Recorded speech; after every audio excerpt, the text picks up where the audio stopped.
Okay, well, good afternoon and hello.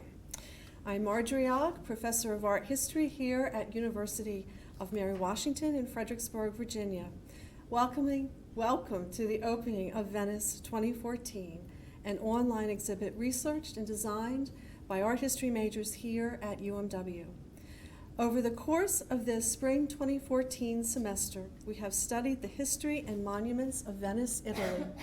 From the early medieval mosaics that decorate the facade of the Basilica of San Marco, to the painters, architects, and designers who made Venice a vibrant and significant center of the arts in the modern and contemporary period. We hope you will enjoy the exhibits, and we invite you to leave comments or questions for us at the link at the top menu bar. Before turning to our student curators, we would like to thank Tim Owens of the Division of Teaching and Learning Technologies here at UMW for his instruction and construction of our exhibit site. Indeed, this would not be happening without Tim, so thank you very much. I would also like to thank my students for working so hard, especially these past few days and past few hours, but especially these past few days and all semester to pull the exhibit together. We now turn to our student curators for brief comments about their particular exhibits, and we thank you for joining us. Our first speaker this afternoon is Brianna Nealon.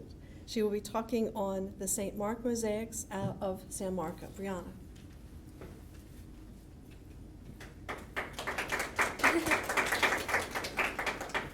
Thank you. Good afternoon, everyone. Thank you so much for coming to witness our hard work. My exhibit is the St. Mark mosaics of San Marco, and my focus for this topic were the sections of the basilica that more directly reach the public, so the intended message reaches a larger audience.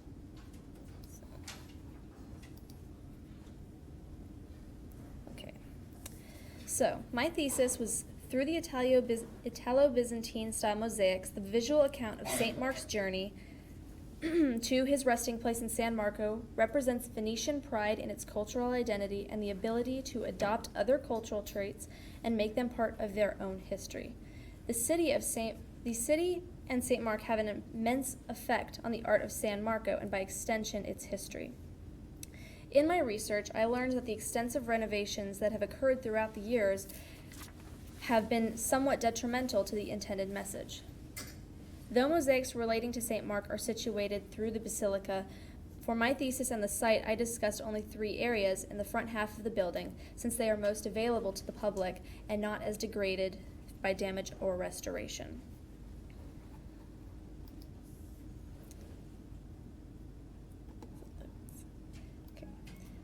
My first choice was the North Portal Lunette because it relates directly to my topic by displaying St. Mark entering the basilica surrounded by proud citizens of Venice.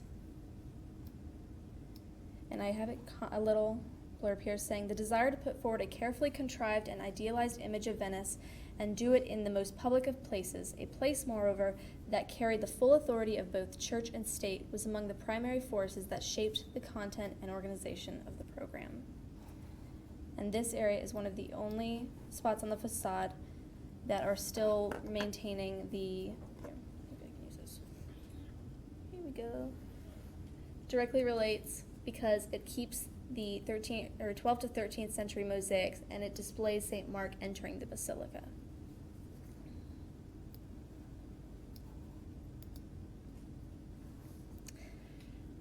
Directly inside the narthex or porch, before entering the nave, is a mosaic depicting 4 saints, including St. Mark, which serves to remind visitors of his significance to the city and his relationship to St. Peter, who is a major pillar in Christianity.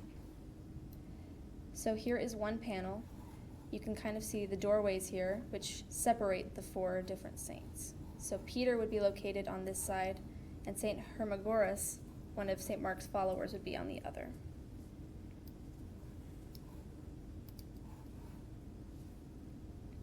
To the right in the narthex is the Zen Chapel, which illustrates the life, miracles, and death of the saint, along with the first pictorial representation of predestination, which ties in with Venice's connection to the Annunciation, once again establishing itself as a significant entity. So that mosaic is actually right here, in which St. Mark dreams that he is visited by an angel, which tells him that one day he will come to rest in a basilica built on that very spot.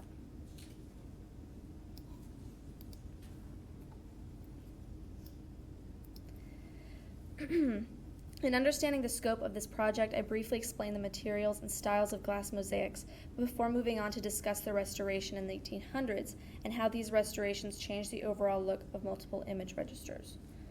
So this was to allow visitors to get a brief history and background before moving on to the restoration so they could understand the different terminologies that I would use. And here's some up-close look of what individual pieces look like.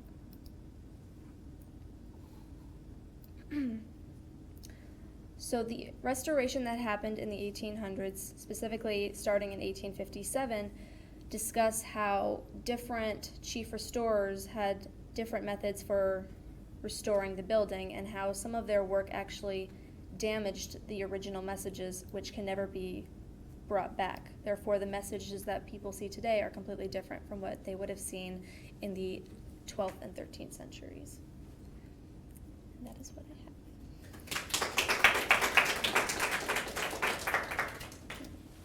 Bibliography.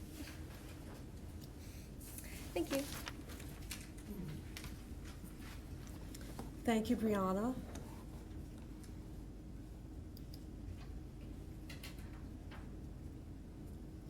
Our second presenter this afternoon is Olivia Greco, and Olivia will be talking on the spolia of San Marco. Olivia.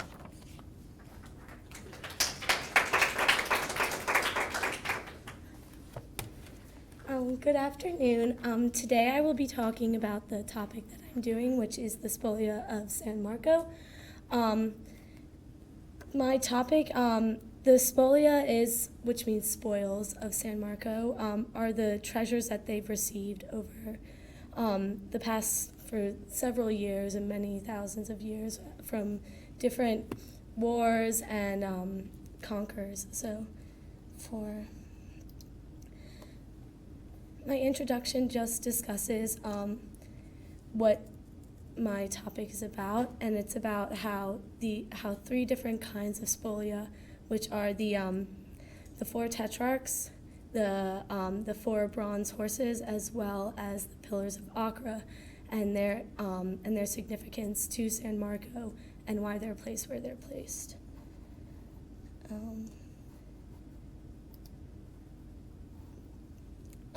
To start off, I've given a little thing about the Basilica of San Marco and how where the things are placed, like the pillars of Acra and the four tetrarchs, they were placed on the southern facade because when the church was first made and opened to the public, the southern facade was used as one of the main entrances when visitors would come to see the Doge and go and have meetings. So having the pillars of Acra as well as the four tetrarchs placed in front of that southern facade was significant so that the visitors could see these two spolias. And then for the placement of the four bronze horses, they were placed on the western facade for people that would be coming from the piazza into the church.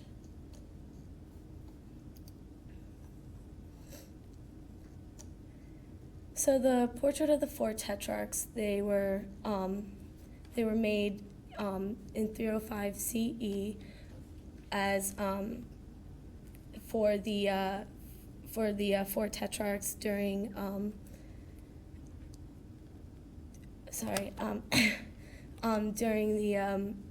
during Diocletian, when he split up the hierarchy into four different levels, the Augusti and the Caesars. You can see from these that two of the tetrarchs have beards and the other ones do not, which signify the two differences in the powers, the Augusti, which have the beards, and the Caesars, which don't. They were placed where they are because they are the corner between the Basilica of San Marco as well as the Palazzo Ducale. And having them placed there signifies the union between the church and the state during the time.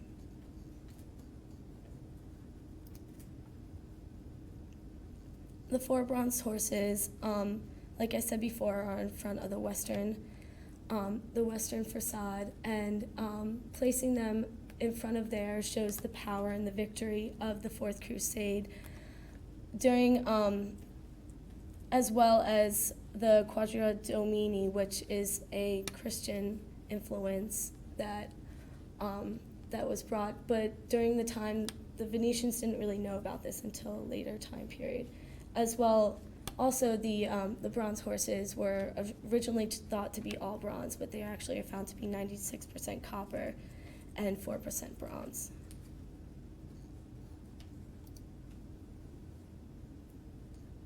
The pillars of Accra, they were placed in front of the southern facade in 1258. The reason for them being placed there was because there is found in a biblical text that there were four bronze pillars placed in front of a church, and they both, too, like these, had the pomegranate moldings around it. So when they found these, they thought that it signified this greater power and this greater thing. And just in conclusion, the spolias are placed in the spots not just to show their conquerors and their significant wins, but also to show biblical texts and such. And also the fact that Venice always wears their pride on their sleeve, having all these spolias placed all over Venice, especially in front of the Basilica of San Marco, shows their great, immense pride in what they've won. And that's it.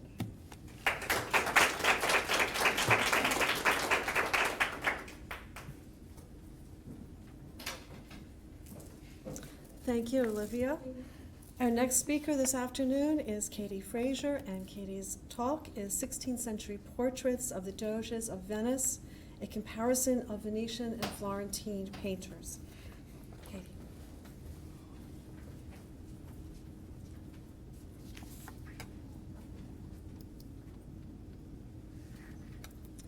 Katie. Good evening, everyone. Today I will be presenting my research for the semester, 16th Century Portraits of the Doges of Venice, a comparison of Venetian and Florentine portraiture. When I first started my research, I initially had one question. I wanted to know how the painters of Venice depicted their rulers. Venice had a very unique form of rulership known as the Doge, as compared to Florence with the Medici, which served as the de facto ruling family of Florence. I essentially wanted to see how they depicted their rulers. Did they depict them as kings? Did they depict them as gods? I wasn't sure. And eventually I arrived at this conclusion. As chief magistrate of the most serene Republic of Venice, the Doge has held a unique position of power that is represented through Venetian portraiture of the 16th century. With a blend of striking realism and monarchic pomp, these portraits convey the richness and authority of the highest elected leader of Venice and present a style of portraiture which is uniquely Venetian. Following the standard of Venetian Florentine portraiture of nobility such as the Medici family, 16th century Venetian portraiture of the Doges evokes this grandeur and stateliness. Though different, the Florentine portraits of the nobility and the Venetian portraits of the Doges both clearly articulate the prestige and commanding presence of these men of power. From robes of ermine and red brocade, as distinguished in portraits such as Titian's portrait of Doge Andrea Gritti from 1540, compared with the militaristic majesty in Bronzino's portrait of Cosimo I de' Medici from 1545, these Venetian Florentine portraits emphasize the achievements of these influential men. For my introduction, I essentially talked about what a Doge is, what he does, and how he's elected. Essentially, a Doge was elected democratically through a council. This was in a time of divine right monarchies, basically, you can see in England and France. So the fact that Venice has someone to rule, you can kind of think of him as sort of like a governor a little bit. I think Doge actually loosely translates to Duke in Italian. So it's interesting that that Venice had this form of rulership as opposed to different parts of the world. And the Doge was also he was the shrewdest and oldest person in the city of Venice, and when he was elected, he was revered mostly for his wisdom and for his political and militaristic achievements. And throughout my presentation, you will see I will emphasize different parts of what each Doge was most known for.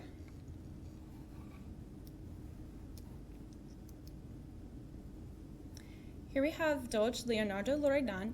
He was the first Doge of the 16th century, and thus I dedicated my page to him. This is Giovanni Bellini's portrait of Doge Leonardo Loredan from 1501. And to start the 16th century with a portrait like this was definitely a very bold move by Giovanni Bellini.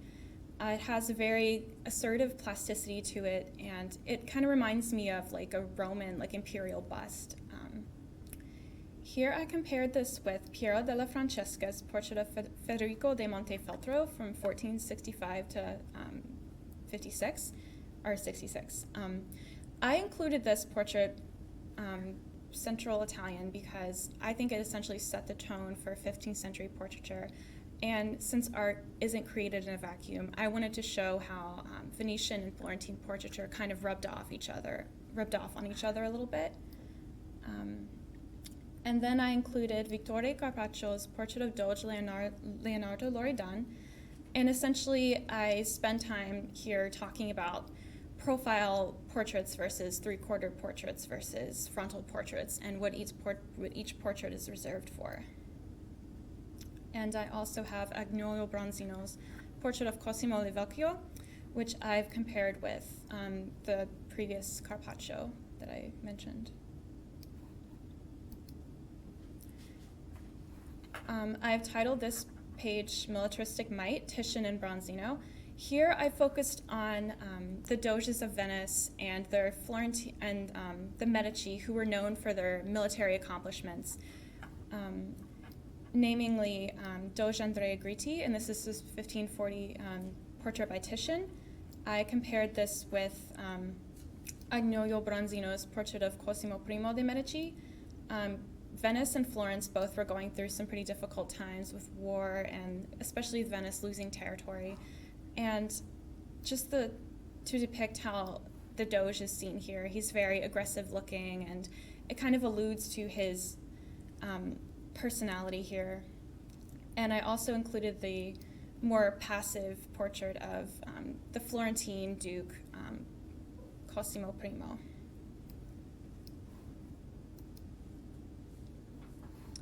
My next page is Refined Passivity in the Age of an Empire. And here, essentially, I am talking about Titian's portrait of Doge Marcantonio Trevisan, and I was comparing it with the previous portrait that you just saw of Doge Andrea Gritti, and I'm comparing this alongside Bronzino's portrait of Francesco de' Medici. Essentially, I'm comparing the very aggressive and passive expressions that Titian and Bronzino use to kind of show the Doge's more personal side. So this is what this page is devoted to. My next page is titled The Emergence of Tintoretto.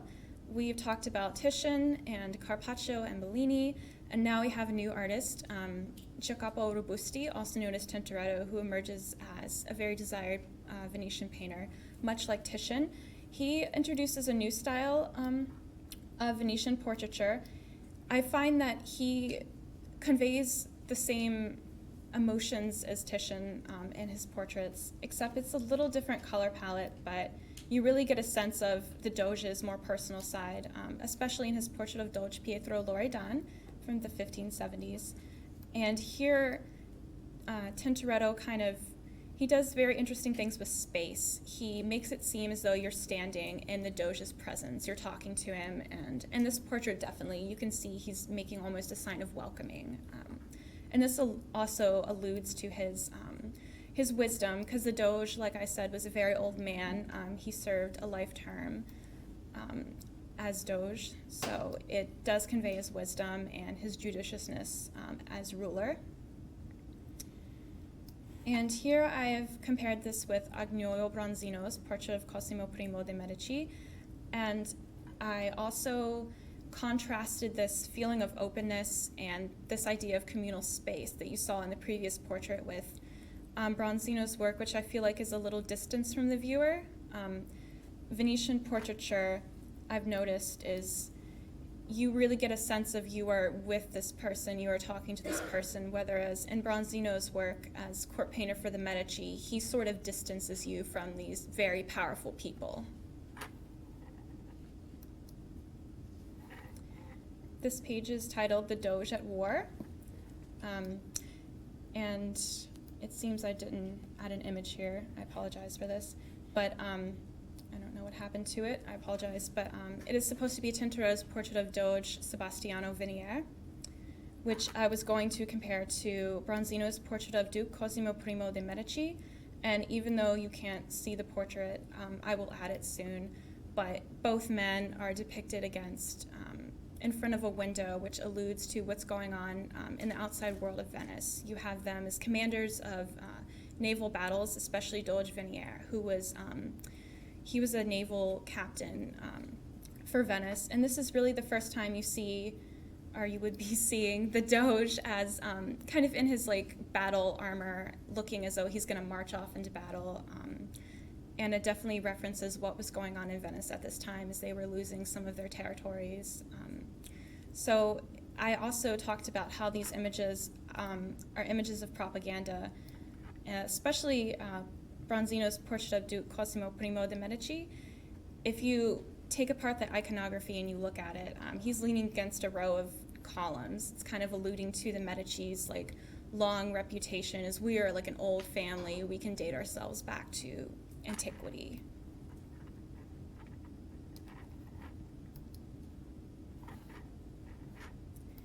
Here we have pageantry and propaganda, the Doge and the Doggeressa Grimani.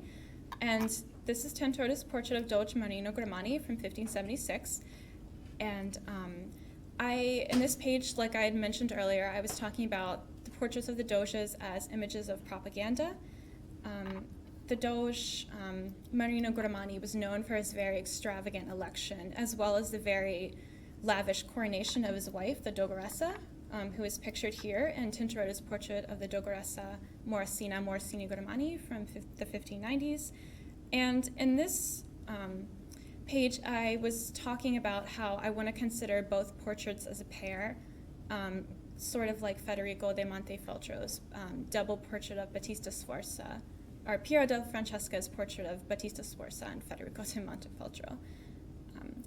And I talked about how these two portraits were images of propaganda, and I included several quotes here.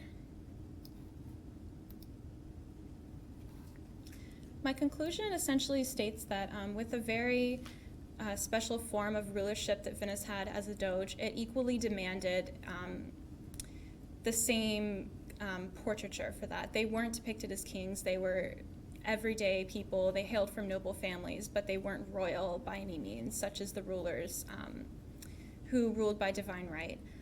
Essentially, I just wanted to compare both Florentine and Venetian portraiture, how both cities showed their men of very high power, the Doge on one hand, and then the de facto rulers of Florence, the Medici. So that's what my research kind of culminates to. Thank you all for listening to me.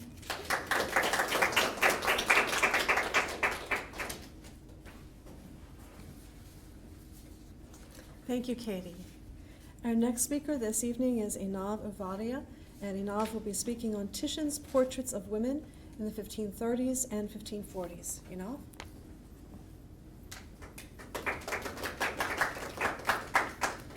Good afternoon, and thank you for coming. My research started out is entitled La Bella Donna, The Living Essence in Titian's Portraits of Women from the 1530s and 1540s. It started out as an examination of Titian's female figures, and particularly costume. And kind of as I went through my research, I came to the conclusion that Titian revolutionized female portraiture by creating individualized portraits of specific women rather than mere reflections of their families' wealth and social positions. So I began by talking about women in 16th century Venice. Venice in the 16th century was a global center for trade and commerce. And there were many, many different people in the streets. There were foreigners, there were Venetians, nobility, commoners, but the only people that you couldn't see were women of the high class. And when they did go out, it was in very restricted circumstances. The ideal Venetian woman was quiet, subservient, and focused on the home. Her role was to take care of her home and family. And her relationship was her identity, was defined purely by her relationship to her male relatives, rather than as a person in her own right. The most important aspect of a Venetian woman was her chastity, which was not just her virginity, but also her modesty, her ladylike behavior, and her good manners and etiquette. This is reflected in poetry of the time, such as in the line that Marco Venier wrote in his poem to Veronica Franco. So bright and resplendent, inside and out, you will be the true ornament of every age, not only of this present century.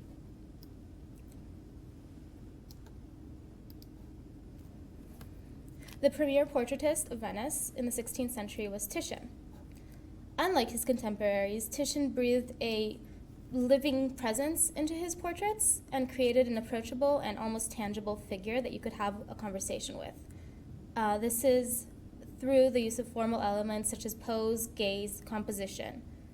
This is a portrait of Lara Eustochia, which is a typical portrait by Titian. And he revolutionized female portraiture by creating individual portraits rather than mere types, as you will later see. So, in order to understand Titian's portraiture, one must understand what came before. This is the portrait of Battista Sforza from approximately 1472 by Piero della Francesca. It is a typical 15th century portrait where Battista Sforza, who was one of the most educated women in the 15th century, is shown as a mere reflection of her family's wealth and power, as evidenced by her costume and her pose. And in the 16th century, portraiture does undergo a change. The standard pose is no longer the profile pose, but is the three-quarter pose, meaning that the sitter is turned in a three-quarter direction towards the viewer. Backgrounds are no longer standard landscapes or a mere open window, but vary. And women begin to be represented not as types, but more naturalistically.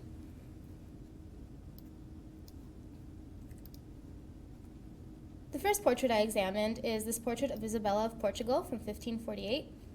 It was done after the Empress's death in 1539, and as a result is not as individualized as the other portraits that we will later look at.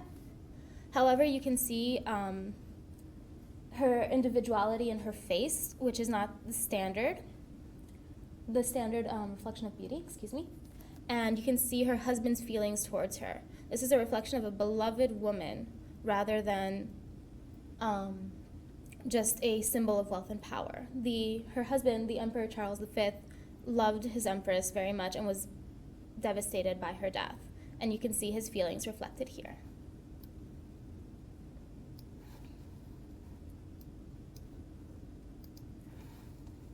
The next portrait I examined is of Duchess Eleonora Gonzaga della Rovere. She's portrayed in a elaborate black and gold gown in a room that was probably one of her private apartments in the castle at Urbino. The domestic atmosphere and her relaxed and assured stance, as well as her sharp gaze, make this portrait very individual. This is a woman who is very confident in her place in the world. She knows what she's capable of doing, and she knows how to handle her sphere, which is domestic. The dog and the clock are symbols of her temperance and her fidelity. And her outfit is a symbol of her family's wealth and power. Now, my favorite portrait is this one, the portrait of Isabella d'Este. Now, Isabella d'Este was one of the most powerful women in 16th century Italy. She served as regent of Mantua twice in her lifetime, once while her husband was imprisoned in Venice, and once during the minority of her son. She created a cultivated court at Mantua and had one of the best art collections in the 16th century. Her costume is very individualized. The turban that she wears, called a zazzara, and the knotwork on her sleeves are symbols of Isabella. They're trends that she kind of brought into Italy. And the ermine that she wears is associated with royalty and power, and political power specifically. Also, her gaze, although this is a portrait of her as a young girl, her gaze is very sharp, she's very powerful, and the dark background makes you focus on her face. So she's very intimidating. And Titian shows her as not as the woman who she appears to be here as a young girl at the time of her wedding, but rather as the woman she will become, a powerful prince, basically, of the Italian continent. When you contrast Titian's portraits to typical portraits of Venetian women, it is very clear, the differences are very clear. This is a portrait by Lorenzo Lotto called A Woman Inspired by Lucretia. As you can see, there is no connection in the gaze between the sitter and viewer. There's kind of a blank wall between the two. Although she's also a type. She could be an amalgamation of anyone. She's not very individualized. There's nothing to identify her, except perhaps the sketch of Lucretia that she holds in her hand, but this could also be a reference to behavior that was expected of Venetian women, since the quote on the table says, "After Lucretia's example, let no honorable women live," which is a reference to the rape culture of the time. Her gown and her headpiece put her in with the noble class, but besides that, there's nothing to identify her, and there's nothing to speak about her individuality or her personality. The other portrait I looked at is Sebastiano del Piombo's portrait of Giulia Gonzaga. Once again, this is a very formal portrait. There is a disconnect between sitter and viewer. The formal clothing that she wears and the interior suggest her wealth and power, but there's nothing about her individuality in this work. Now, I contrasted Venetian portraits with the Florentine tradition. This is Agnolo Bronzino's portrait of Lucrezia Panciatichi. Once again, there's the disconnect that is typical of 16th century portraiture. It's also very idealized, although symbolically, Lucrezia is identified through the book that she holds and the necklace she's wearing, which point to her connection with the culture of courtly love and poetry, as she was a well-known poetess. The portrait of Eleonora of Toledo with her son Giovanni also points to this. Eleonora here is shown as simply the wife of Cosimo I and the mother of his heir. She's not shown as the powerful woman that she actually was. Her dress, which is her wedding gown, is symbolic of the power of her natal family rather than of her individually. And the pose that she and her son are shown in is a typical dynastic pose.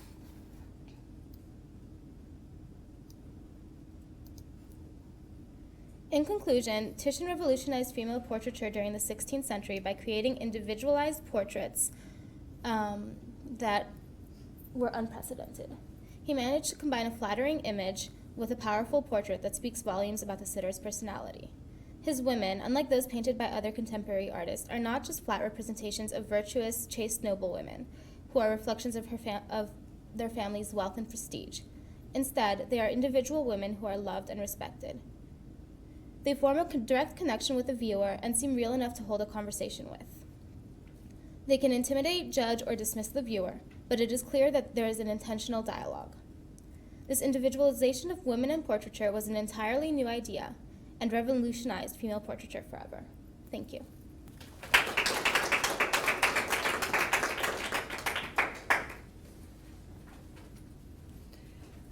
Thank you, Einav. Our next speaker this evening is James Stewart, who will be speaking on Philip II and Titian's late mythologies. James.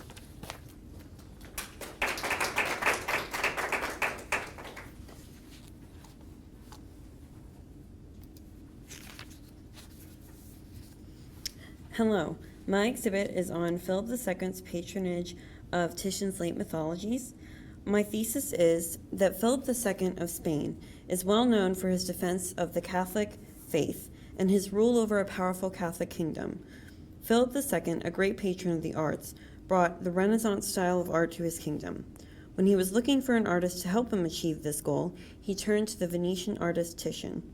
Between the years 1554 and 1560, besides providing art for the empire, Titian created a group of 6 mythologies that he called the Poesiae for Philip II. Titian strived to paint for the personal pleasure of the Catholic king Philip II, who appreciated and respected Titian's artwork. In my research, I found that in order to bring the modern Renaissance style to Philip II, Titian used classical poses throughout his artwork, and he also was influenced by other Renaissance artists.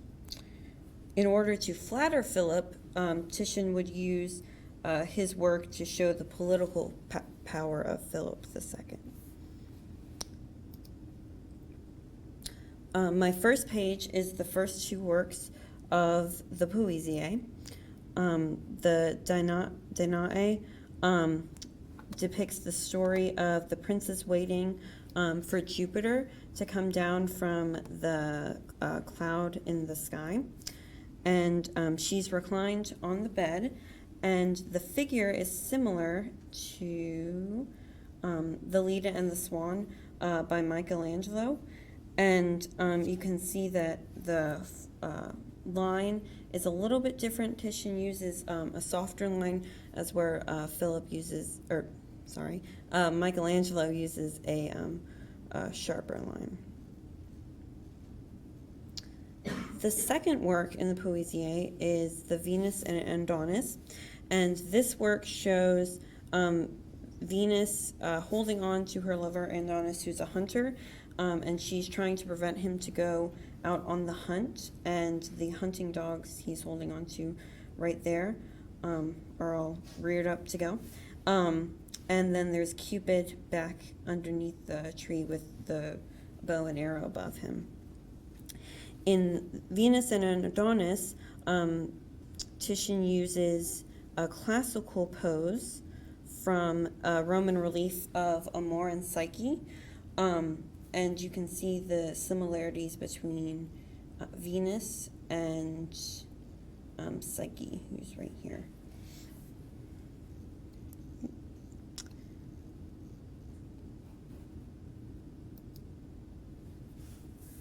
The third work in the series is the Perseus and Andromeda, and this depicts the battle between Perseus, who's flying down from the sky, and the sea monster in order to save the princess Andromeda.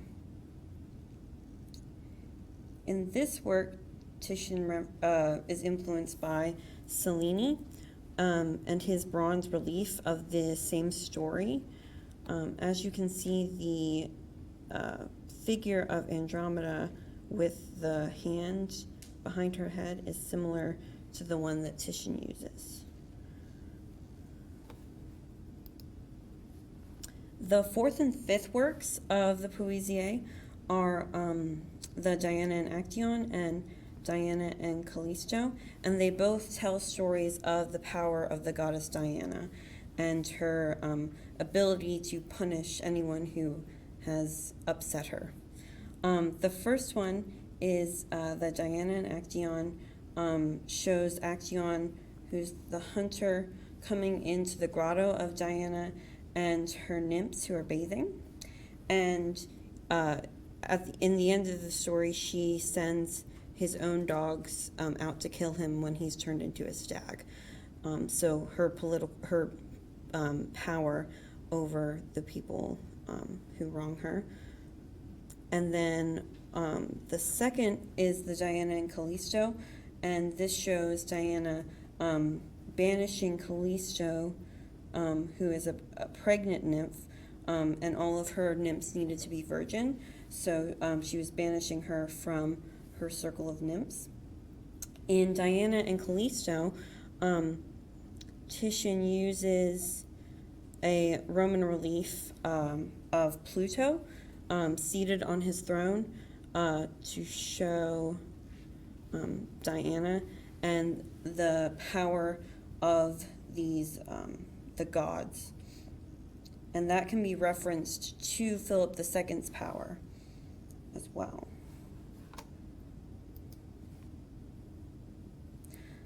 the final work in the Poesie was The Rape of Europa, and this depicts Jupiter disguised as a bull taking Europa to an island to make love to her, and we can see that her nymphs are running after her back here.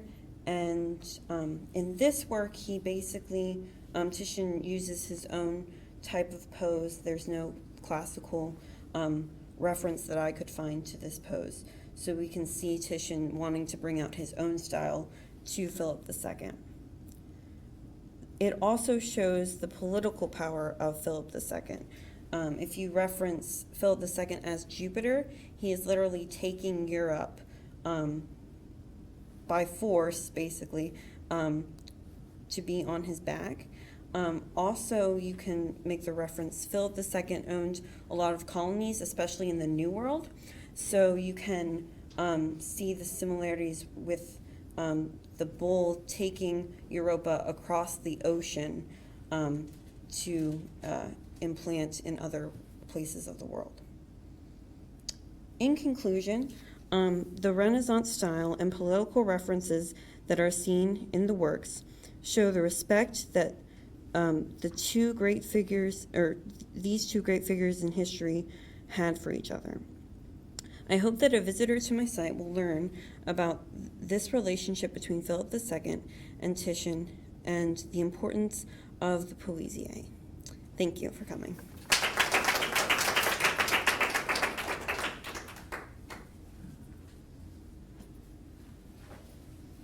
Thank you, James. Our next speaker is Keely Anderson, and Keely is talking this afternoon about Pietro Longhi and the piece behind the mask. I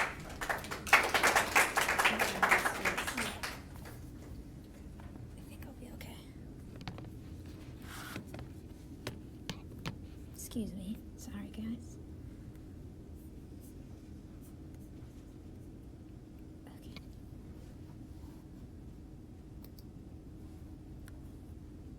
All right.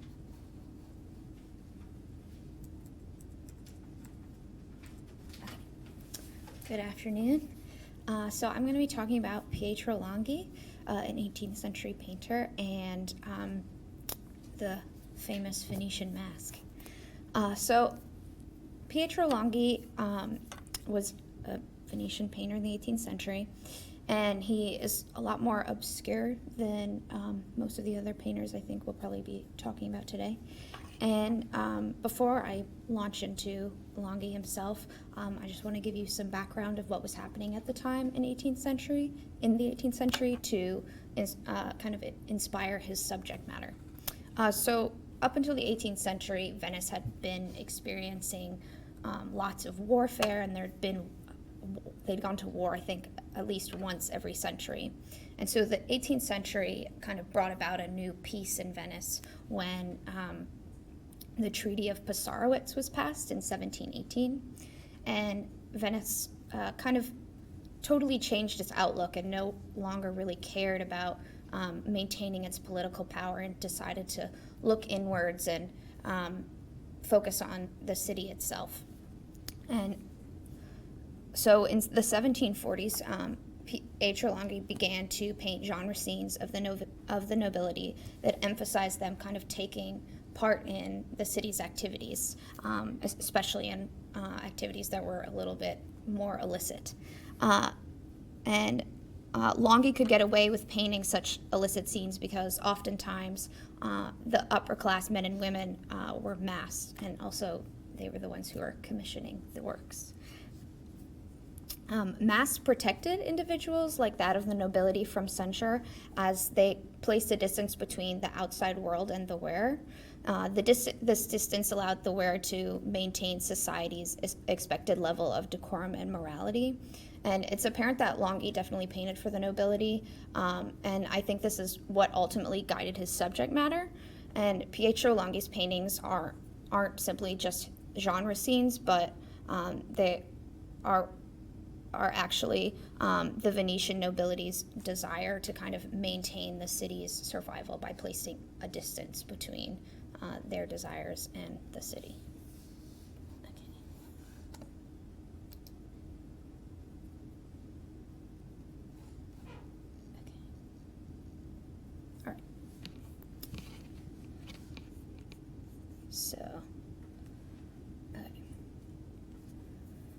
So before I get into this a little bit more, Venice at the time, as I mentioned, was really just kind of come off this new peace.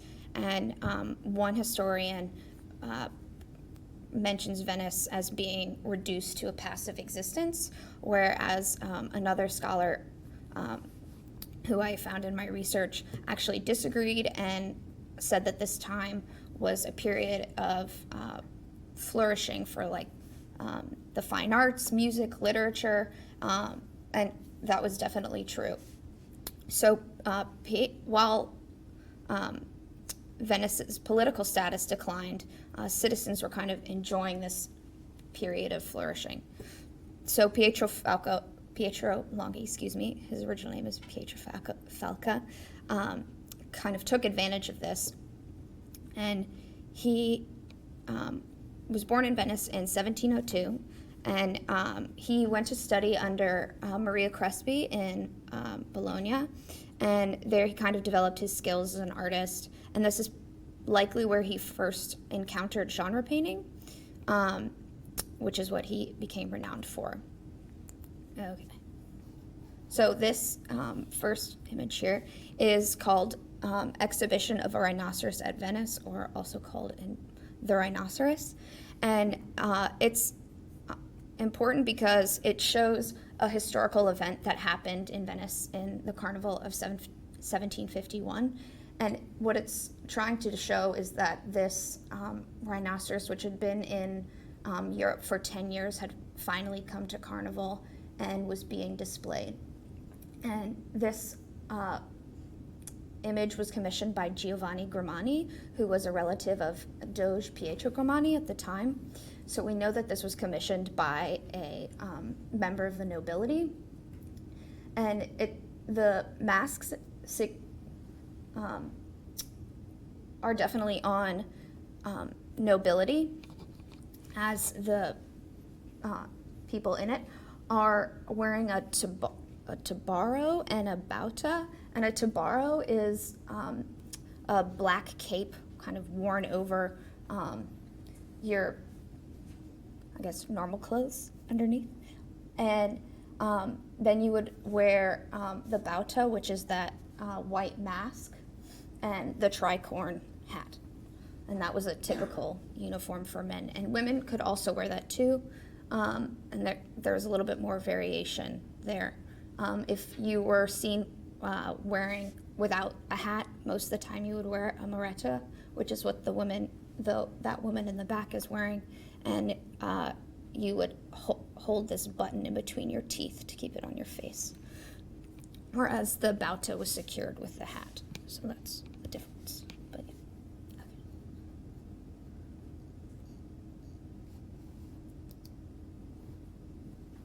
Okay.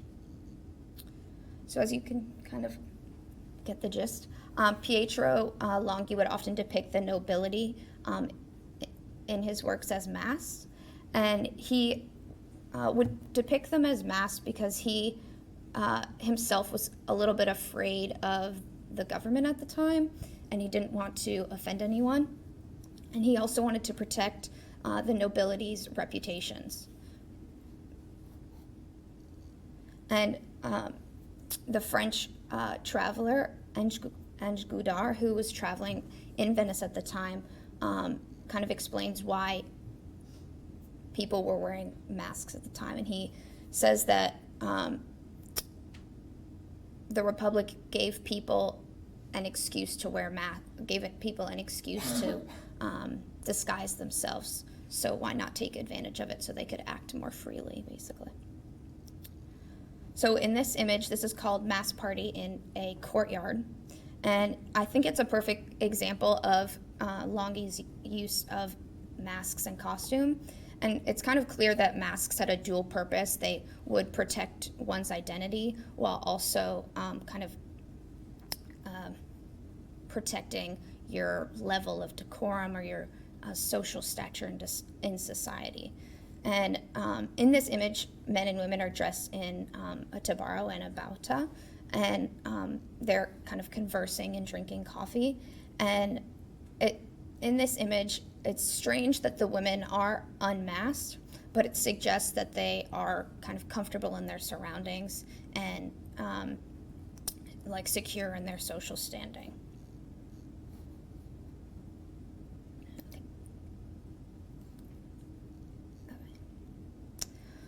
So I thought this image, as well as this one, would be good examples of how the nobility traveled about the city.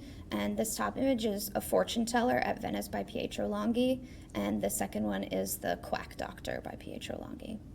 And in the first image, you see a noblewoman and either her servant or potentially her husband kind of leaning over her shoulder. But I thought these were good examples of how the nobility interacted with the different classes in Venice. And it's interesting, too, to note that both of these images took place in the same area, which is under the arcade of the Doge's Palace. And I thought that it was interesting in both scenes, the lower class citizens appear unmasked while the upper class citizens appear masked, which suggests that the upper class citizens had more to lose. Okay. All right. And lastly, I wanted to talk about the ridotto. And the first image is the ridotto by Pietro Longhi, and the second is the ridotto by Francesco Guardi. And I wanted to do a comparison of these because I thought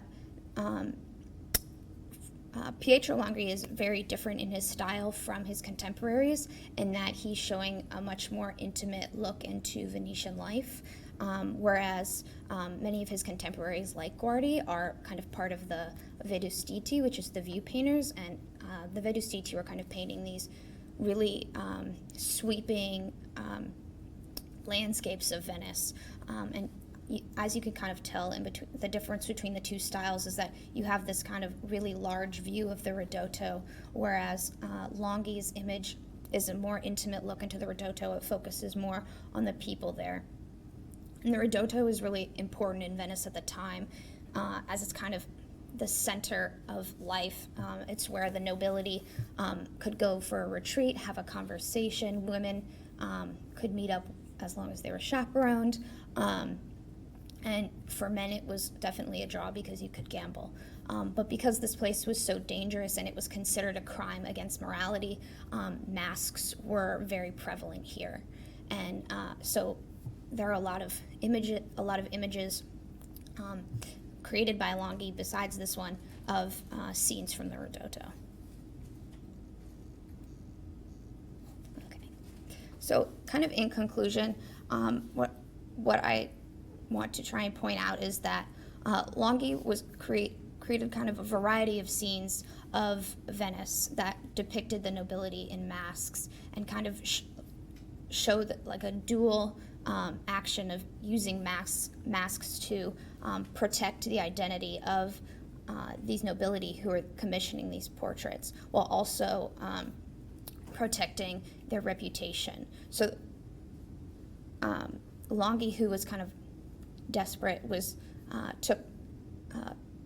needed these nobility as patrons. So these images reflect their desires, which is to kind of maintain their status, but also move forward and maintain this kind of peaceful decadence that has been pervading the 18th century. So yeah, that's my presentation.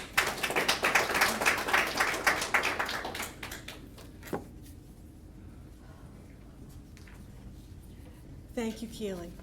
Our next speaker this evening is Mason Moorman. Mason will be talking on Venice, the source of John Ruskin's political awakening. Mason.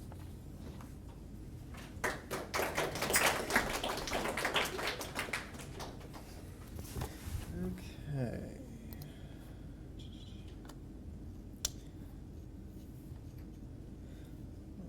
Hello. So this semester I've been researching John Ruskin, who was a predominant both art critic and social and political writer of the Victorian era, so the 19th century.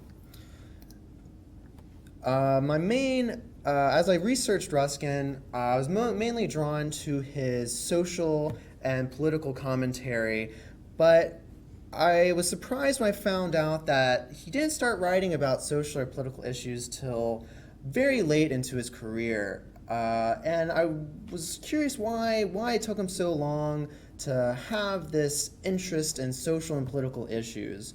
So the goal of this site in my exhibit is to show where these interests for working class people and other political concerns that he had, where they came from and how they manifested into his writing.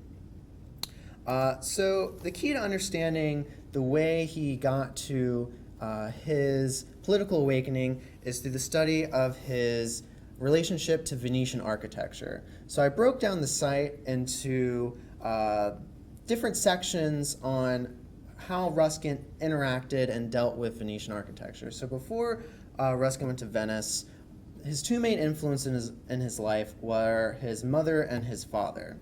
So I broke down here a short description of what Ruskin got from his mother, mainly his sense of morality, which came from his evangelical Christian upbringing, and from his father, he got his deep love for romanticism, so painting, poetry, nature, all those things, and both of those would influence pretty much the entirety of his writing for his entire life.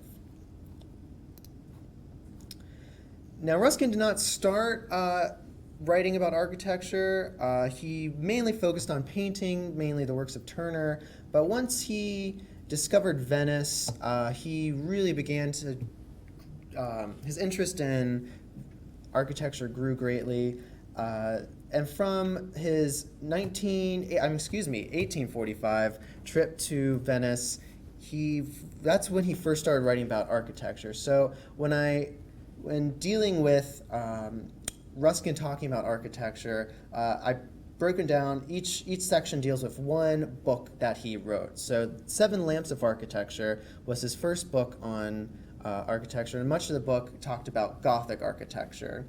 So what Ruskin initially got interested in was the morality and the natural influence in Venetian architecture. It's swooping lines, handcrafted nature, all these things he was very drawn to, and its deep Christian influence. Oop, wrong direction. From this initial influence, he went on to focus solely on Venetian architecture, and that book came out to be The Stones of Venice. So from his 1849 trip, that's when he spent months and months in Venice learning about Venetian architecture, doing his own research. And from here is where he really starts understanding why he's so drawn to architecture. And he finds that for him, Gothic architecture represents his deep sense of morality, and how through the creation of these structures, these buildings, the Venetians are representing what their views and ideals are in society. So he became a great advocate of the Gothic revival, which was taking place across Europe and predominantly in England during this time. And he wrote also The Stones of Venice not only to advocate for Gothic style of architecture, but also as a kind of warning to England, because he saw the progression of Venetian architecture to mimicked the rise and fall of Venice. He worried would become the rise and fall of England. When Venice went away from Gothic architecture, he saw that as an understanding that Venice lost their interest in morality and Christian belief and went back to classical notions. And in England at this time, with the Industrial Revolution, Ruskin was worried a similar thing was going to happen in England, where a return to classical ideals would happen, and instead of focusing on natural materials and handcrafted buildings, people would start building, like the Crystal Palace, purely prefabricated buildings and monuments to industrialization. So from Stones of Venice, that's really where he blossoms into his interest and concern for social issues.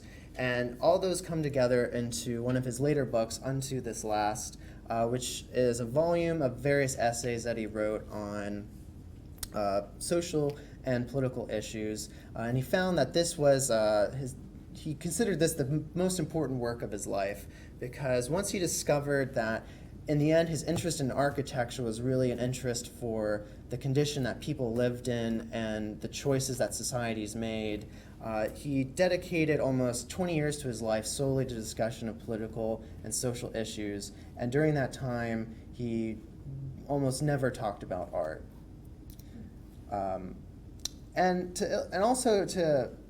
It's important to understand also why it's important that he had this political awakening. Three of his major influences were he had a big impact on the arts and crafts movement, which took prominence in the later 19th century and through a good chunk of the 20th century. And in that movement, his ideas that art can serve as a utopian purpose of improving the lives of people and creating the society which you have. Also, through his deep connection with architecture he developed, he advocated greatly to save San Marco, which was going through disastrous restoration projects, and he advocated for preservation. And another major influence he ended up having was on Mahatma Gandhi, who Ruskin's work Unto This Last actually inspired him to start pursuing Gandhi's social activism and interests in having an austere life, and moved Gandhi towards returning to India and becoming an advocate for the Indian people. So my goal for the site was to show people that Ruskin, why he was such an important social writer, came from Venetian architecture, and that without Venice, Ruskin may have never come to this realization that what he really cared about was the way art and people interact, and that art can be a major influence on both society and the world that Ruskin wanted to exist. Thank you.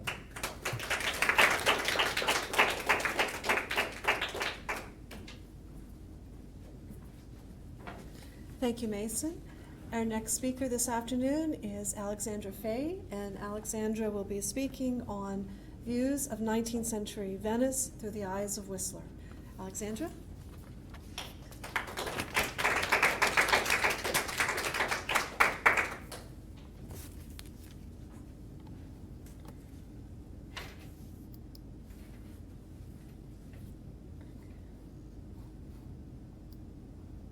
Okay, good afternoon, everybody. Throughout this semester, I had the opportunity to research and gather materials on James Abbott McNeill Whistler, who was originally born in the United States. And prior to my research, I recognized Whistler as like a very talented and skillful painter, but I didn't really know too much about him.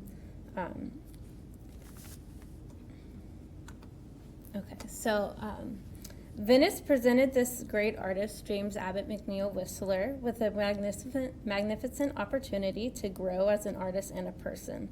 Venice allowed the artist to dig himself out of a hole in which he was kind of buried in. And prior to Whistler's visit to this new Italian city, most artistic depictions from the 19th century and earlier were of Venezia's most celebrated and touristy sites. And Whistler was not interested in capturing any of these celebrated and touristy sites, and instead took a distinct approach. He wanted to capture the obscure and the things of lesser importance. So here's my introductory page, and I just kind of explained to the viewer his experience and his life prior to Venice. And Whistler had the opportunity to study in Paris. He was born in the United States, as I said, and he later moved his home to London. And the artist's only excursion to Venice came at the end of a challenging period. Whistler was having financial and political issues, and Whistler then sued the art critic John Ruskin, who we've already heard about, for libel in 1878. And although he won his court case, he was awarded only a small amount of money. And because of his circumstances, he took an assignment given to him by London's Fine Arts Society to create a series of etchings located in Venice. Okay, so then I go on to discuss all of his types of works he did in Venice. And first I discuss his pastels, and although he went to Venice because he was commissioned to do etchings, he did almost 100 pastels. He was very busy, and he started to do his pastels because upon arrival in Venice, it was just too cold to do the etchings, because the etchings were a very difficult process and like more of a manual intensive labor. So here I have the geodeca, and in this artwork he carried out a picture of a boat and a watery scene, moving detail by detail. Finally, he touched in colors here and there and architectural detail, balconies, windows, chimneys, and boats. Whistler liked to reproduce the elusive effect of reflections in water. So that's just one of the many examples of his pastels. Okay. And moving on, the Etchings of Venice by Whistler. I chose these two etchings, the doorway in Venice from 1879 and the garden from 1879. And throughout his time in Venice, he spent like 13 months. He was originally commissioned to do a dozen etchings, and he was supposed to be there for like a total of 3 months. And he came back with basically more than 50 etchings. He was very productive, and the Art Society of London was very pleased.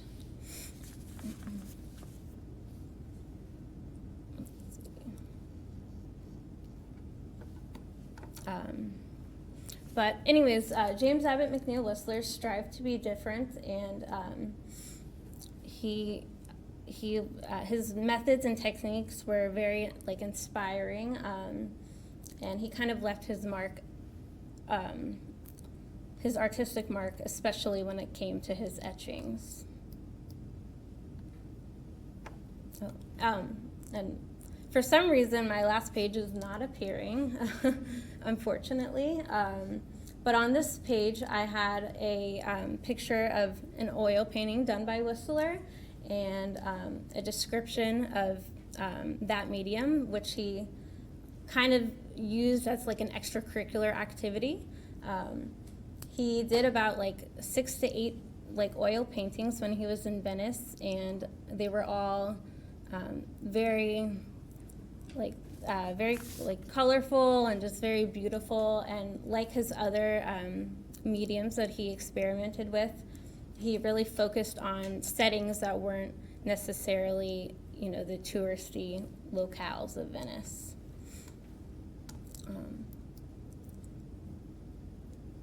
And finally, I wanted to bring in another artist who was not of Venetian or Italian descent, to kind of compare. Basically, Whistler was in Venice for an extended period of time, and Renoir, who was also an equally celebrated artist, ventured to Venice shortly after, And it's kind of said, it's kind of known that he traveled there potentially because he was so inspired by what he saw of Whistler's works.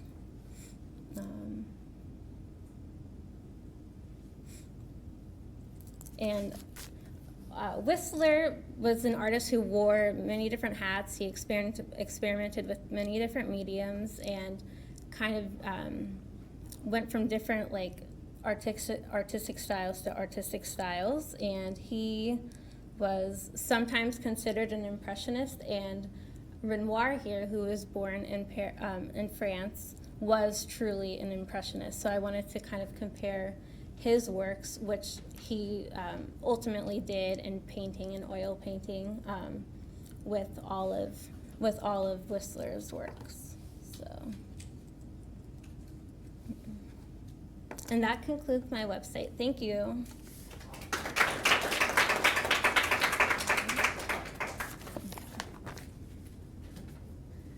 Thank you, Alexandra. Kiana Muniz will be our next speaker this evening, and she will be talking on Monet's views of Venice, 1908. Kiana.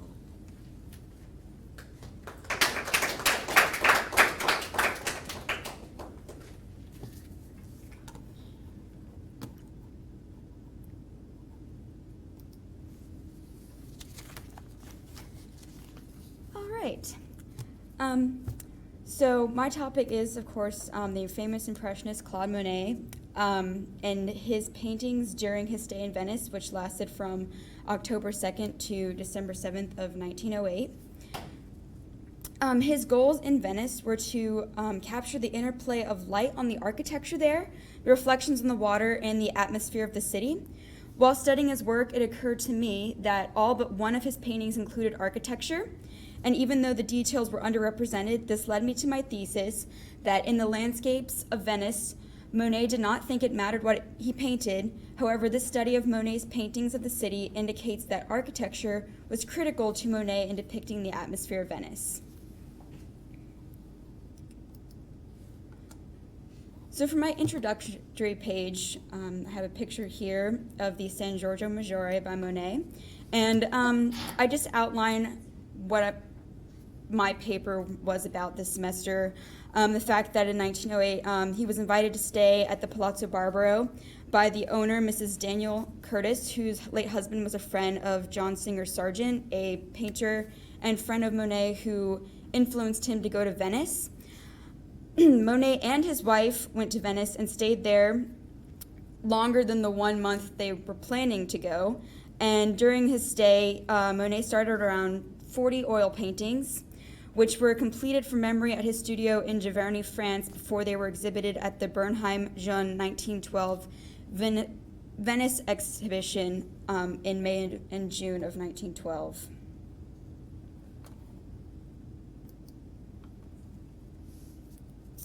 So for the rest of my pages, I go on to describe his artwork there, and I included a lot of images because I think that it's the best way to see the subtleties in his painting and how he truthfully rendered the nature there in Venice.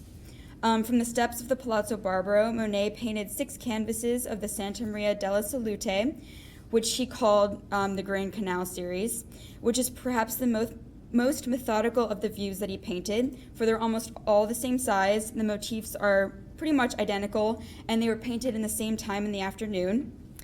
In these views, Monet depicts the changes in the tides, with some having been painted with the view of the steps of the Palazzo Barbaro and others without. And here he wanted to depict that change in the haze of Venice, which he thought was the essential quality to the atmosphere. This series was divided into 2 sets based on the effects of the haze, and I go on to describe that in this page. The first 3 here are from the first set, and the 3 here from the bottom, or from the second set. And at the Bernheim Jeune exhibition in 1912, Monet chose to hang these paintings by balancing one from the first group with one from the second.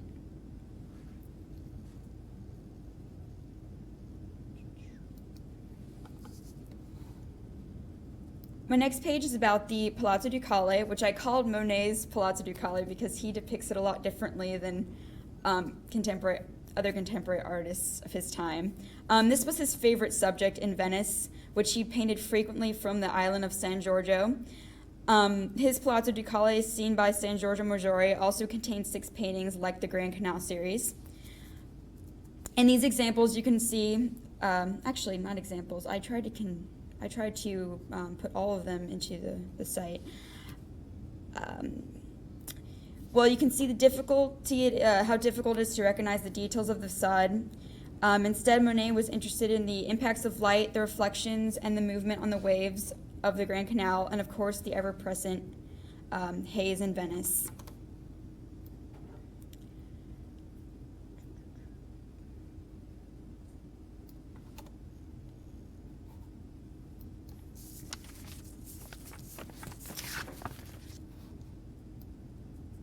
My next page is about the Palazzi. Monet, this was another one of his series, and it was actually comprised of 8 views of the palaces around the Grand Canal. These were different than the other series because they were characterized by only 2 to 3 elements in the paintings: the facades, the water, and sometimes the sky. I have an example here of the Palazzo de Mula, which I've presented before, but in this page I focus more on the Palazzo Dario, which he painted 4 of the 8 views of the Palazzi were the Palazzo Dario. And that it doesn't include, but he includes a drawing of the Palazzo Dario, which was the only drawing he did in Venice.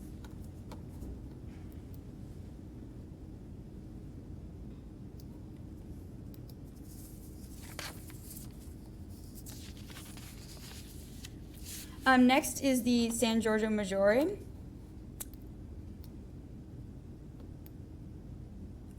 Which, for all intent and purposes, this is the counterpart to the Doge's Palace seen by the island San Giorgio. With the acuity of the angle, scholars have determined that he painted this from the Grand Hotel Britannia, which he and his wife moved to on October 19th due to social circumstances where they believed they were outstaying their welcome with Mrs. Daniel Curtis. In another series of 6 views, he depicted the church on the island, exposed also under the afternoon light, and these views are characterized by a lot of contrasting reds and blues, which I describe in this page. Essentially, I just go on to compare and contrast these views of the San Giorgio Maggiore.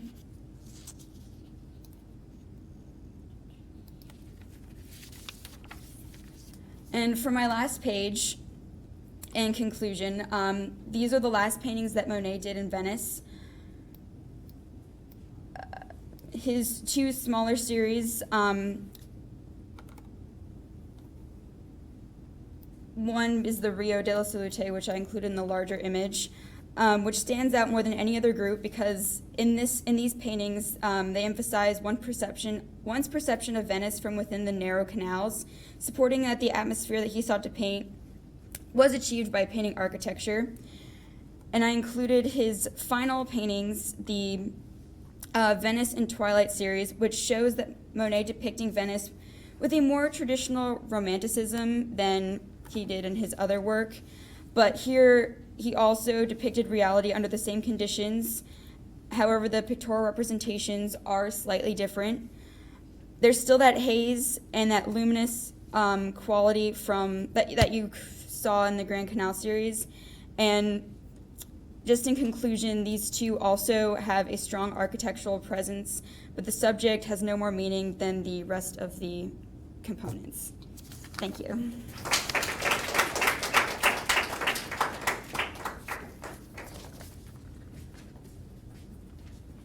Thank you, Kiana. Our next speaker this afternoon is Maddie Martin, and Maddie will be speaking on Carlo Scarpa's Brion Sanctuary. Maddie?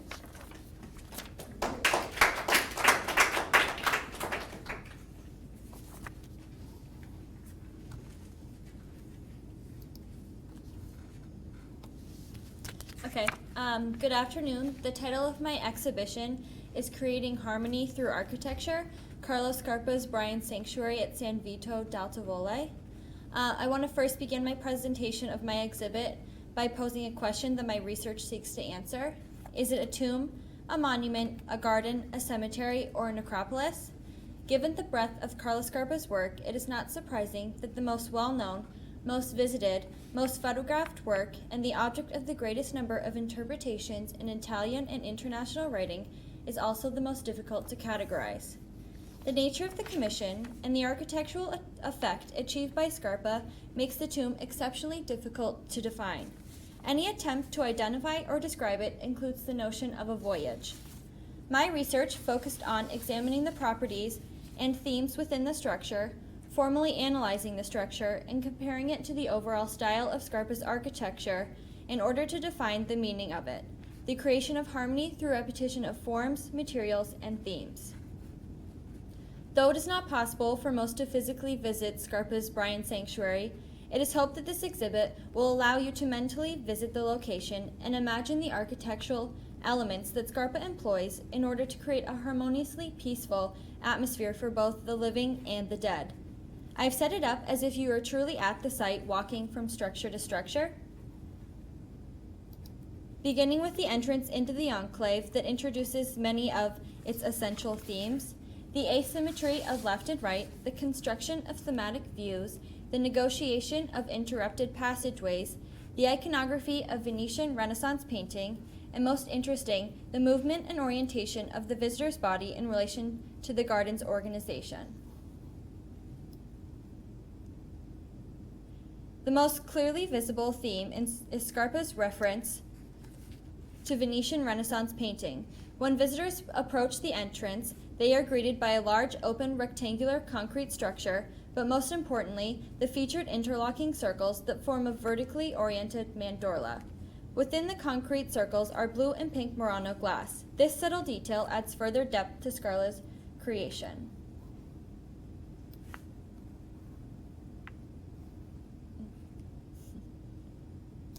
In order to find out more about the entrance, you can keep reading and then scroll to the bottom and transition to the next structure. Moving on to the Island Meditation Pavilion, the structure that is the best example of Scarpa's ability to manipulate the visitor's body through architecture. It consists of 4 slender columns asymmetrically disposed about a platform supporting a box-like roof and frieze. Suspending the frieze is an involcrum. There is a continuous panel divided by slots that are intended to be a viewfinder. Visitors must adjust their eye levels to gain an unobscured view of the walled garden, either by using the viewfinder or by sitting. Here, Scarpa emphasizes the importance of views and the manner in which they are to be observed. You can scroll through the text here and understand Scarpa's intentions of the pavilion, and then click to the next. Rising above the perimeter wall in the distance of the Island Meditation Pavilion is the Tomb of the Couple. The centerpiece of the site and program is an elevated prato or lawn surrounded by a continuous concrete wall. At the center of the lawn is an architectural arch, which Scarpa referred to as the acrosoleum. Although the tomb appears to be sunken into the ground, the concrete floor that it stands on is at the same level as the surrounding landscape. The valley-like depression's southwest side has a set of concrete steps that lead up to the tomb, echoing a variation of a small amphitheater. Again, you can keep reading to learn about the elements that Scarpa utilizes in the structure, and then click to the next page. Following along a maze-like path by the couple's tomb will lead you to the temple, which is the largest structure in the enclave. It is set apart and is visually isolated in a spot that is not finite space and does not have perspectival relationship to the central point, which is the tombs of the couple. It is in the surrounding countryside where the horizon forms a natural boundary and is rotated at 45 degrees to the direction of arrival and almost completely surrounded by water. The atmosphere inside the temple is focused and calm. However, the serenity of the ambiance is in sharp contrast to the highly dynamic and polycentric architecture. The longer one stares, the more evident the highly complex geometries that Scarpa incorporates reveal themselves. If you keep reading the text here, you can find out about those complexities. And the next page will lead you to the conclusion of my findings. After the analysis of each structure within the enclave and evidence from scholars of Scarpa's works, the answer to my query first posed, is it a tomb, a monument, a garden, a necropolis, becomes evident. Truly, it is all of these. Once the visitor has entered the enclave, they are at once engulfed by seamlessly harmonious architectural structures acting to memorialize not just death, but celebrate life. And finally, the last page lists all of my sources.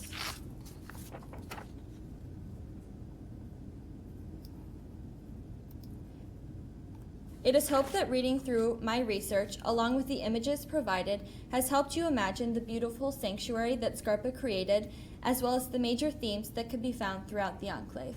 Thank you.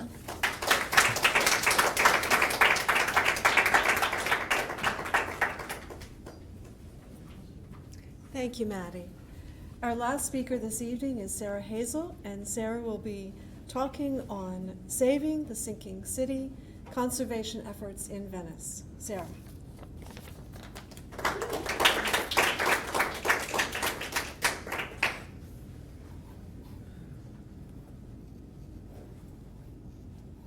Okay, we'll go this way.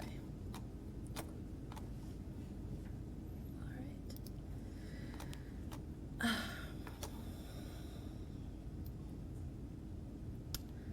If there is one thing that we've learned this semester, is that Venice is unlike any city. It is truly unique.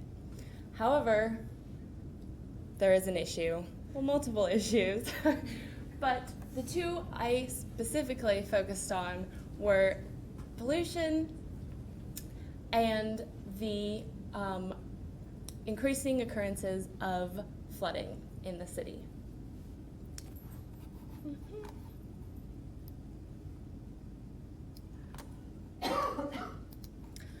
But to first,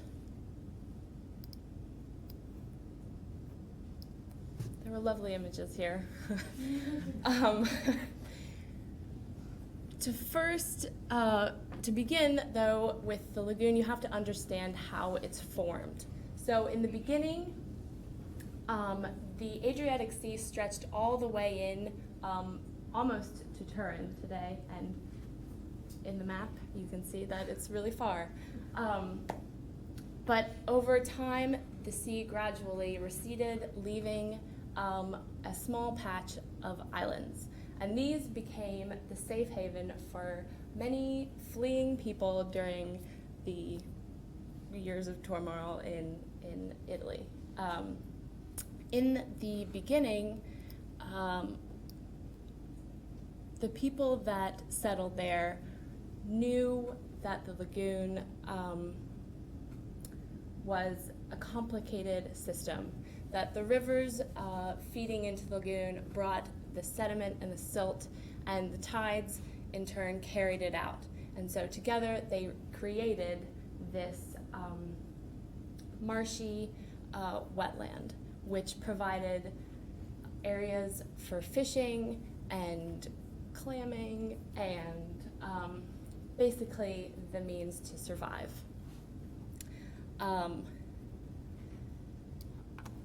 However,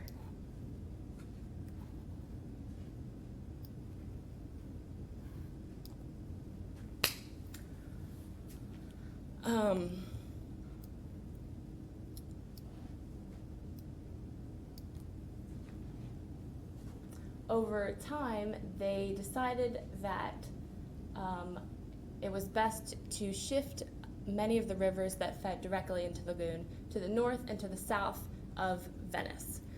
So as it happened, they shifted these rivers, and the sediment and the silt that they brought were no longer feeding into the lagoon, and the tides were still taking it out, transforming the shallow area into a deeper marine-like environment, which to them was ideal because it allowed for ships and larger vessels to pass through the inlets into the lagoon for exportation of the fish that they had been catching and the oil from the port of Magira.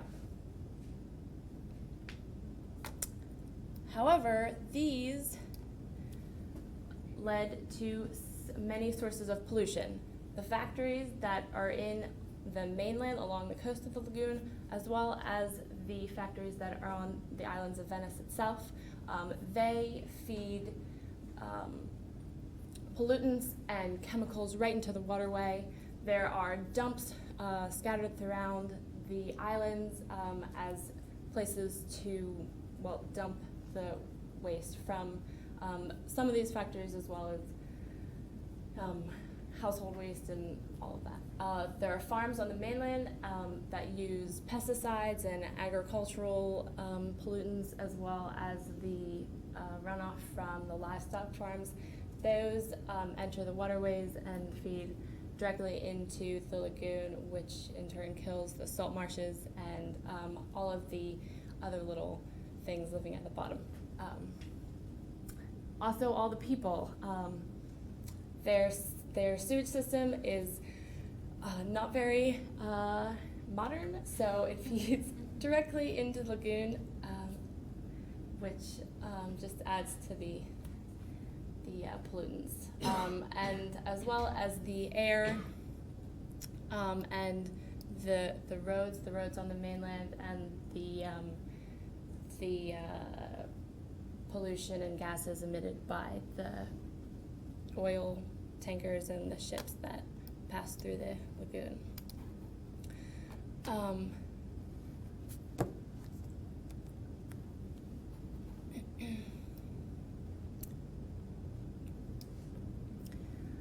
There is a long history of flooding in Venice, and it dates back as far as the early years, 1598 AD.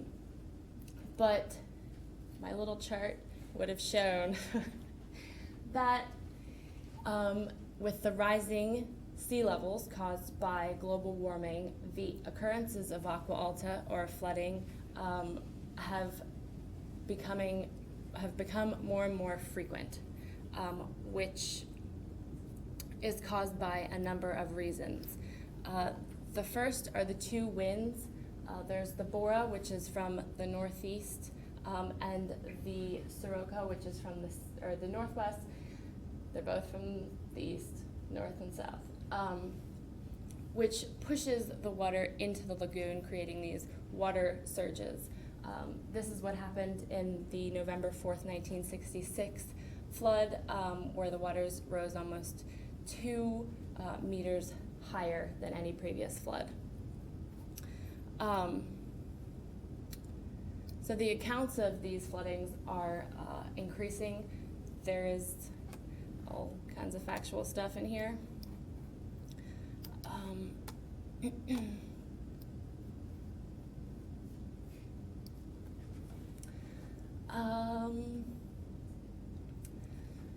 So the reasons why flooding happens. Venice, the islands themselves are sinking, as well as the rising sea levels. So between the two, there's almost been 30 centimeters of difference. So sinking land is subsidence. It occurs naturally by the settling of tectonic plates, but also by during the industrial period that came to Venice. These factories needed groundwater and fresh water to run them, and so they drilled down to hit this aquifer that is below Venice, which kind of gave it a buoyant effect. But they pumped all this water out, which brought it down. And then the rising seas, because of the increasing temperature of the environment, which is melting ice caps and so forth. Now, there have been measures to combat these forces. There are local, diffuse, and coastal measures. The local ones are confined to Venice and itself. So this includes replacing brickwork, would have been a picture, as well as raising pavements. So when there is a high tide, it's not as detrimental as before.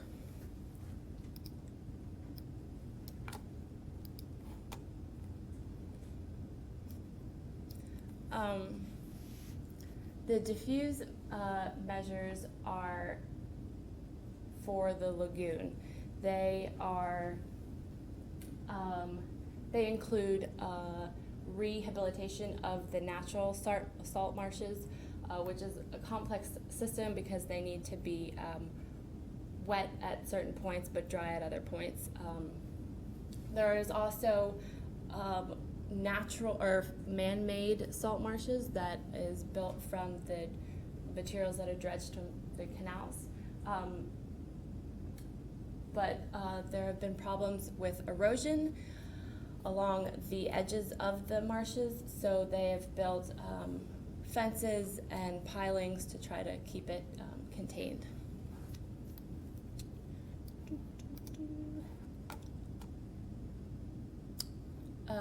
And the last measures are along the coast.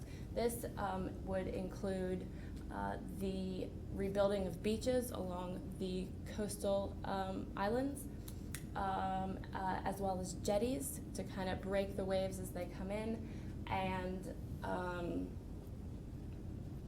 rebuilding of the stone walls that were there before but were left to deteriorate over time.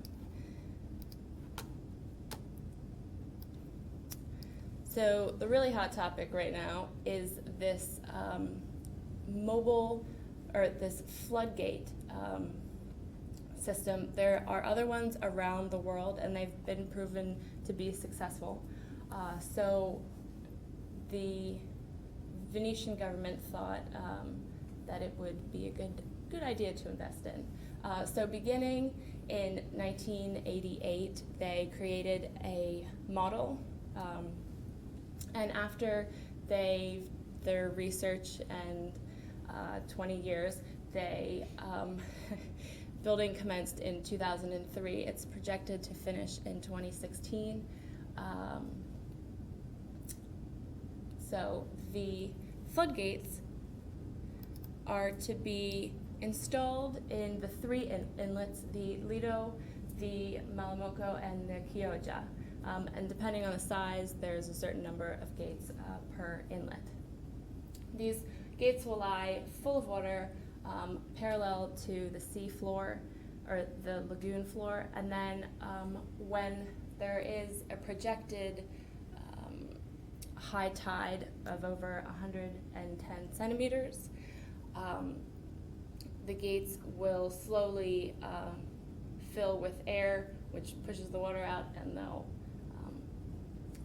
come up. And they will stay up until the tides recede and they're no longer needed. Conclusion. My conclusion is mostly a call to action. The major issue in Venice is flooding, and this is caused by an increasing sea level, which in turn is caused by global warming, which is global. So it is our jobs to save Venice. So, yeah. And